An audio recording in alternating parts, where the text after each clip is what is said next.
m'appelle Yvan et ce matin je voulais partager avec vous un pan de la parole de Dieu dans Apocalypse chapitre 2 au verset 4 à 5, mais je voulais qu'on revienne un peu au verset 1 pour bien comprendre un peu le contexte.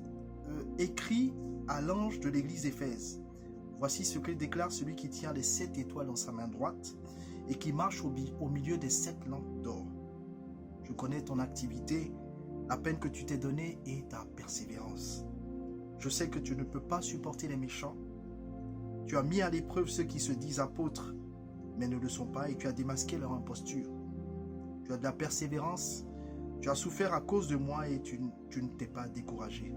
Et j'ai un reproche à te faire. Tu ne m'aimes plus comme au commencement.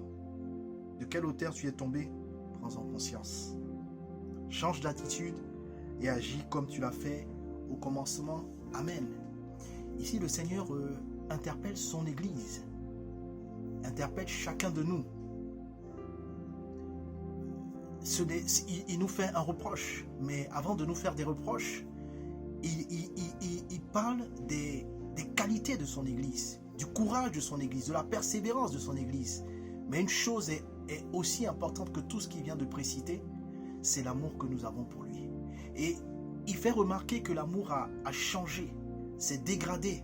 Peut-être dans ces temps de confinement, prendre conscience. Qu'est-ce qui a changé? Qu'est-ce qui a érodé l'amour que nous avions pour Dieu comme cela était au commencement? Il nous a aimés le premier, ayant pris conscience de son amour, nous l'avons aimé de plein feu. Mais aujourd'hui peut-être, les épreuves, peut-être la routine, peut-être la religion ont vraiment dégradé l'amour que nous avons pour lui. Le Seigneur nous interpelle afin que nous en prenions conscience, peut-être entrer au fond de nous-mêmes pour retourner à un plus grand amour pour le Seigneur. Merci, que le Seigneur nous bénisse et